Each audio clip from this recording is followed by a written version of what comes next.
আজকে দেখো আমি এখানে চকলেট, দুধ আর এখানে কিন্তু চিনি নিয়ে নিয়েছি, আর এখানে দেখো একটা স্টিক নিয়ে নিয়েছি, এখানে কাঁচি নিয়ে নিয়েছি। আর কি করব আজকে করব হচ্ছে চকলেটের আইসক্রিম।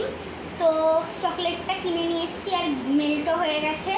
সে সকালবেলা কিনে নিয়ে এসেছিলাম, ফ্রিজে রেখেছিলাম, আবার মা আমাকে গলিয়ে দিয়ে দিয়েছে। চলো বাইরে কাটিং করা যাক।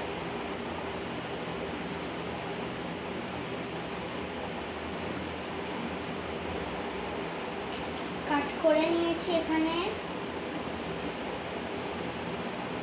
দেখতে পাচ্ছ কতটা টেস্টি লাগছে। আমি জাস্ট একটু চেটে দেখবো। তো এবার এটা দেখতে হবে হচ্ছে দুধ। চলো দুধটা দিয়ে দিই, একটু চামচ দিয়ে দেবো।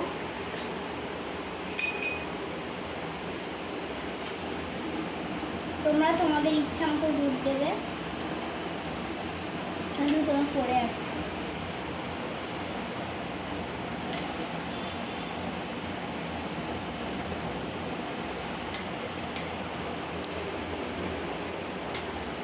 এবার দেখো দুধটা দিয়ে নিয়েছি, এবার কিন্তু একটু মিক্স করে নিতে হবে দুধটাকে। তারপর কিন্তু মিক্স করার পর দিতে হবে হচ্ছে চিনি, কারণ অনেকে বলবে যে চিনিটা কেন দিচ্ছি, চকলেটের তো চিনি থাকেই। চিনিটা এই কারণে দিচ্ছি যাতে চকলেটটা যদি ঠান্ডা হয়ে যায়, মানে আইসক্রিমের মতো হয়ে যায়, তখন কিন্তু চিনিটা আর লাগবে না, মিষ্টি লাগবে না। তার জন্য কিন্তু আমি চিনি ব্যবহার করব। তো চলো এবার একটু চিনিটা দিয়ে দিই। চিনি তোমাদের হিসাবের মতো তোমরা দেবে।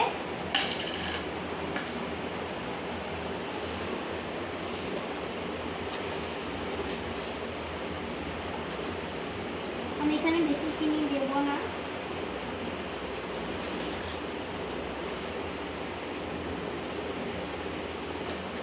চিনি দিয়ে নিচ্ছে, আবার একটু মিক্সিং করে নিতে হবে যাতে চিনিটা একটু ভালোভাবে গুলে যায়।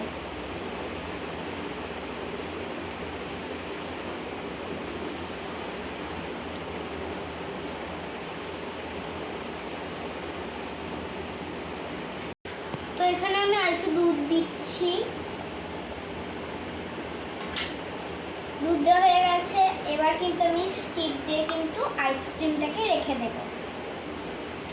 তো এই ভিডিওটা এতটাই। আমি ফ্রিজে রেখে দিয়ে আসবো এটা, কারণ আমি যখন এটা আইসক্রিমটা হয়ে যাবে তখন কিন্তু আমি আরেকটা ভিডিও নিয়ে আসবো। তো এই ভিডিওটা এতটাই। যদি ভালো লাগে লাইক, শেয়ার, সাবস্ক্রাইব, কমেন্ট সব করে দিও। Bye bye.